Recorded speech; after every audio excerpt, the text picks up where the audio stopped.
చేయొచ్చండి. బట్ మనము ఈ స్టీల్ మధ్యలో ఒక ప్లాస్టిక్ అనేది పెడతాం. దానికి కూడా ఒక లైఫ్ ఉంటది మోకాలు దాంట్లో. సో, ఇవన్నీ చేయొచ్చు. కింద కూర్చోవడము, ఇండియన్ వాష్రూమ్ యూజ్ చేయడం చేయొచ్చు. But I tell them to avoid. ఎందుకంటే దాని లాంగెవిటీ కోసం. సో, కొంతమంది గుడికెళ్తాం సార్ అప్పుడప్పుడు ఎళ్లి కూర్చోవచ్చని. యెస్, డెఫినెట్‌లీ కూర్చోవచ్చు. కూర్చోవచ్చా కింద యెస్. కూర్చొని? బట్ లేవడం కొంచెం ఇబ్బందయితది వాళ్ళకి. So, I tell them to use a లో స్టూల్. స్టూల్. చిన్న స్టూల్ వాడి కూర్చుంటే బెటర్ వాళ్ళకి. పూజ రూమ్‌లో, ఇంట్లో గూడా. ఇండియన్ టాయిలెట్స్ అవాయిడ్ చేయడం బెటర్ అని చెప్తాను వాళ్ళకి. Better. Yes. So food restrictions ఏమైనా ఉంటాయా సార్? సర్జరీ అయిన వాళ్ళకి మీరేమైనా యూజువల్‌గా గైడ్ ఇస్తారా? యూజువల్‌గా ఏమి ఉండదండి. But diabetic, hypertension, thyroid, cardiac issues ఉన్న వాళ్ళకి మాత్రం డైట్ కంట్రోల్ ఉంటది. అది మా డైటీషియన్ వాళ్ళు చూసుకుంటారు. బేసిక్‌గా ఇలాంటి సర్జరీ అయిన వాళ్ళు బాగా ప్రోటీన్ సోర్స్ ఎక్కువ తీసేసుకోవాలి, కాల్షియం, లేదంటే చాలా మంది పాయా సూప్ తాగేస్తే ఎముకలకి చాలా మంచిది అంటారు. ఇది నిజంగా వర్క్ అవుతుందండి? చెప్పడానికి బాగుంటది కాబట్టి చాలా మంది అడిగితే తాగమని చెప్తాను. Because I don't have any data about it. But okay. Calcium tablets bone weak ఉంటే మాత్రం ఇస్తాము. మ్మ్. అండ్ ప్రోటీన్ డెఫినెట్‌గా అవసరం పడతదండి. సర్జరీ తర్వాత వాళ్ళకి ఏంటి అంటే మజిల్ వీక్‌నెస్ కొంచెం వస్తది. So, I make it sure that I give them for 2 weeks to 1 month okay. Protein powder. And అలాగే కొందరికి సడన్ గా పడినప్పుడు యాక్సిడెంటల్ గా బోన్ కాకుండా లిగ్మెంట్స్ కూడా టియర్ అవుతూ ఉంటాయండి. అవును. మరి దానికి ఏంటి సార్? సో, దాన్ని స్పోర్ట్స్ ఇంజురీస్ అంటామండి. మేము స్పోర్ట్స్ మెడిసిన్స్. యెస్. ఓకే. ఈ యంగ్‌స్టర్స్‌లో యూజువల్‌గా నేను ఇందాక చెప్పినట్టు వీకెండ్ అథ్లీట్స్‌లో వాళ్ళు ఏమైపోతారంటే ఈ 2 డేస్ ఉంటది కాబట్టి సాటర్‌డే, సండే ఫుల్‌గా ఆడేస్తుంటారు. వాళ్ళకేందంటే ట్విస్ట్ అయిపోతది. ఎందుకంటే muscle imbalance, muscle weakness, bone strength అనేది ఉండదు వీళ్ళకి. ఓకే. ఎందుకంటే ఫిజికల్ యాక్టివిటీ ఉండదు. డైరెక్ట్ పోయి ఆడేస్తారు వాళ్ళు. ఇలాంటి వాళ్ళకి ఏందంటే లిగమెంట్స్ కట్ అయిపోతది. వాషర్ కట్ అయిపోవడము, లిగమెంట్స్ కట్ అయిపోవడం. వీళ్ళకేంది అంటే వీళ్ళకి 100% గుడ్ రిజల్ట్స్ ఉంటాయి. బట్ వాళ్ళు కూడా ప్రాపర్ గా నడవలేము అని చెప్తూ ఉంటారు కదా సార్, లిగ్మెంట్ టియర్ అయిన వాళ్ళు కూడా.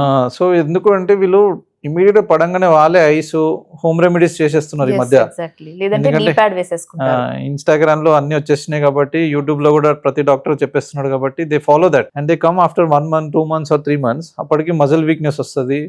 వీళ్ళకి ఏంటంటే నడుస్తున్నప్పుడు జారిపోయి కింద పడుతున్న ఫీలింగ్ వస్తుంటది. స్లిప్పింగ్ లాగా యెస్. ఉంటుంది. కొంతమందికి స్టెప్స్ దిగుతుంటే సడెన్‌గా లాక్ అయిపోతున్నట్టు అనిపిస్తది. లెగ్ స్ట్రెయిట్ అవ్వదు. ఓకే. సో, ఇలా డిలే చేయొద్దండి ఇవి. స్పోర్ట్స్ మెడిసిన్‌లో ఏందంటే అడ్వాంటేజ్ కీహోల్ మాదిరిగా ఒక చిన్న ప్రొసీజర్స్ చేస్తాం. పెద్ద ఘాట్లు కూడా ఏమి ఉండవు. We just make small holes. We send camera inside and we see that ఎక్కడ ఏం టేర్ ఉంది ఏంటి అన్నది మనం యూజువల్ ఎగ్జామినేషన్ చేసినప్పుడే తెలిసిపోతది. So, this we show it to the patient inside the theatre. ఇట్లుంది అమ్మా అని. And the lucky thing is that వీళ్ళకి స్పోర్ట్స్ ఇంజరీస్ వాళ్ళకి యూజువల్‌గా 3 వీక్స్, 4 వీక్స్ లోపట 100% నార్మల్ యాక్టివిటీస్ ఎలా చేస్తుండో అలా చేసుకోవచ్చు. ఓకే. సో, ఇవి ఎందుకు ఫేమస్ అయిందంటే క్రికెట్ ప్లేయర్స్ గానీ, ఫుట్బాల్ ప్లేయర్స్ గానీ వీళ్ళన్నీ మోస్ట్లీ అందరికి లిగ్మెంట్ టియర్ టేర్స్ అయితాయి కదా! ఇవన్నీ చేయించుకొని they go and play sports again. Okay. So, అందుకే స్పోర్ట్స్ మెడిసిన్ చాలా ఇదైపోయింది ఇప్పుడు. దాంట్లో కూడా 3rd గ్రేడ్, 4th గ్రేడ్ ఉంటాయి కదా sir? Yes. Yes. So A grade వాళ్ళకైతే మీరు ఇలా కంప్లీట్ టేర్ ఉన్న వాళ్ళకి యూజువల్‌గా చాలా మంచిగా అవుతారు. అండ్ వాషర్స్ కూడా కొన్ని టేర్స్ ఉంటాయి. డిఫరెంట్ టేర్స్ ఉంటాయి. హారిజాంటల్ టేర్, వర్టికల్ టేర్ అని, రేడియల్ టేర్ అనేది. అది వాళ్ళకి ఏ ప్రాబ్లమ్ ఉంది దాన్ని అసెస్ చేసి అడ్రెస్ చేస్తాం. సో ఇది చాలా ఈజీ ప్రాసెస్ లాగా ఈజీ, అనిపిస్తుంది. చాలా ఈజీ అండి. యెస్. అండ్ మోస్ట్లీ సార్ మోకాలు అరిగిపోతున్నాయి అనే కంప్లైంట్స్ ఎక్కువ పెద్దవాళ్ళ, ఉమెన్సా లేదంటే జెంట్స్ లో చూస్తున్నామా ఈ మధ్య కాలంలో? డేటా వైజ్ చూసుకుంటే ఎక్కువ ఫీమేల్స్‌కే ఉంటది ప్రాబ్లమ్. ఫీమేల్స్‌కి. వాళ్ళు Why? ఎందుకంటే మన ఇండియన్ కమ్యూనిటీస్‌లో వాళ్ళు ఎక్కువ కింద కూర్చోవడం ఎక్కువ ఉంటది. వర్కింగ్ కూడా వాళ్ళదే ఎక్కువ ఉంటది. ఎక్కువ నడవడం కూడా వాళ్ళదే ఉంటది. సో, ఎక్కువ ఫీమేల్స్‌లోనే అరుగుదల అనేది వస్తది. బట్ వైస్ వర్సా మేల్స్‌లో కూడా ఉంటది. ఏజ్ రిలేటెడ్ నేను ఇందాక చెప్పినట్టు వయసులో మనకి వైట్ హెయిర్ ఎలా అయితే వస్తదో అది ఏజింగ్ ప్రాసెస్ అంతే. దాన్ని మీరు పెద్ద డిసీజ్ లాగా కన్సిడర్ చేయొద్దు. అదొక ప్రాసెస్ యాజ్ న్యాచురల్ ప్రాసెస్ లాంటిది అది. సో అందరికి పెయిన్ ఉంటేనేనా సార్? లేదంటే ఇప్పుడు సపోజ్ కొందరు నడుస్తున్న టిక్ టిక్ అనే సౌండ్ వస్తూ ఉంటాయి, హీల్స్ కానివ్వండి, మోకాలు కానివ్వండి, ఆ సౌండ్ వచ్చినా కూడా భయపడి మేము డాక్టర్ని కన్సల్ట్ అవ్వాలా? అవసరం లేదా? ఏదైనా మెడికేషన్ తీసుకుంటే సరిపోతుందా? ఓకే. ఇప్పుడు మీకు సౌండ్ వస్తుంది బట్ పెయిన్ లేదు అన్నప్పుడు కలవాల్సిన అవసరం లేదు. కొంతమందికి హ్యాబిచువల్ ఉంటది. అది ఎందుకు అంటే జాయింట్ లోపట లూబ్రికేషన్ ఉంటది. ఫ్లూయిడ్. ఓకే. ఎలా అయితే మనకి బైక్స్‌లో, చైన్స్‌లో ఫ్లూయిడ్ ఉంటదో ఆయిల్ పోస్తామో, లూబ్రికేటింగ్ చేస్తామో స్మూత్‌నెస్ కోసము, మన జాయింట్స్‌లో కూడా స్మూత్‌నెస్ కోసం లూబ్రికెంట్ ఉంటది. దాంట్లో కొంతమందికి బబుల్స్ ఫామ్ అవుతుంటాయి. ఆ బబుల్స్ బర్స్ట్ అయినప్పుడు క్రాక్లింగ్ సౌండ్ రావడం వాటర్ అట్లాంటి బబుల్స్ ఫామ్ అవుతాయి Yes. అదేనా సార్? సైనోవెల్ బబుల్స్ అంటాము. అవి బర్స్ట్ అయినప్పుడు ఈ క్రాక్లింగ్ సౌండ్ వస్తుంది కొంతమందికి.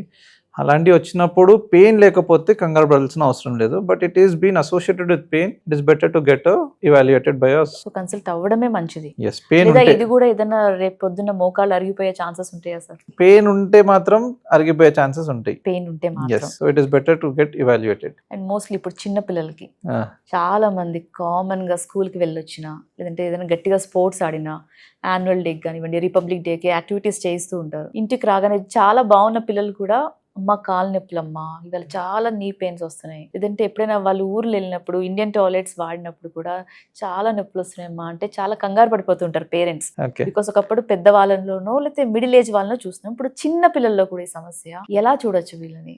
చాలా బాధ అనిపిస్తుంది. ఇప్పుడు చిన్న పిల్లలు ఈ ఎక్కడ చూసినా వాళ్ళు వెస్టర్న్ టాయిలెట్స్ కి అలవాటు పడిపోయినారు. సో ఫస్ట్ అండ్ ఫార్మోస్ట్ వాళ్ళు మళ్ళీ పోయి ఇండియన్ టాయిలెట్స్ యూజ్ చేయాలంటే వాళ్ళకి ఏదో సడన్ గా సర్ప్రైజ్ లాగా ఉంటుంది వాళ్ళకి. ఒక కొత్త యాక్టివిటీ లాగా ఉంటుంది. Yes, so they are not use to that, they will have little pains. Okay, మీరు అడిగినట్టు ఇందాక స్కూల్ పోయి వచ్చి పెయిన్స్ అంటున్నారు కదా, 90% of them will have vitamin D deficiency. ఎందుకంటే స్కూల్స్ కూడా ఇప్పుడు మార్నింగ్ 7 కి వాళ్ళని బస్లో పంపించడము, సన్లైట్ ఎక్స్పోజర్ లేదు, స్కూల్లో కూర్చుంటారు, మళ్ళీ ఈవినింగ్ 4 వరకు సన్సెట్ అవ్వగానే మళ్ళీ ట్యూషన్ పంపిస్తున్నారు. సో పిల్లలను కూడా మీరు అంటే యాజ్ అ పేరెంట్స్ ఇబ్బంది పెడుతున్నాం. They don't have proper play area, sunlight exposure లేదు, వైటమిన్ డి డెఫిషియన్సీ ఉన్న వాళ్ళకి అసలు అవేర్నెస్ లేదు, ఇవాల్యుయేషన్ సరిగా చేయట్లేదు. సో ఇవన్నీ ప్రాబ్లమ్స్ వచ్చిన తర్వాత యూ ఓంట్ బిలీవ్, నేను కొంతమంది పేషెంట్స్ కిడ్స్కి నేను బ్లడ్ టెస్ట్ చేస్తే <10 ఉంటుంది వాల్యూస్ వైటమిన్ డి. సో అంత అంటే సివియర్ వైటమిన్ డి డెఫిషియన్సీలు అవి. సో ప్రాపర్ ఇవాల్యుయేషన్ అనేది చాలా important. So I make sure that I tell parents, awareness ఇస్తాను దట్ పేషెంట్ పిల్లలు కొంచెం సన్లైట్ ఎక్స్పోజర్ ఉండాలి, వాళ్ళు ఆడుకోవాలి సన్లైట్లో, పార్క్ తీసుకెళ్ళండి కుదిరితే, లేదు అంటే వైటమిన్ డి ఇవాల్యుయేషన్ చేయించేసి అవేర్నెస్ క్రియేట్ చేసి we give some medicines or injections whatever is needed.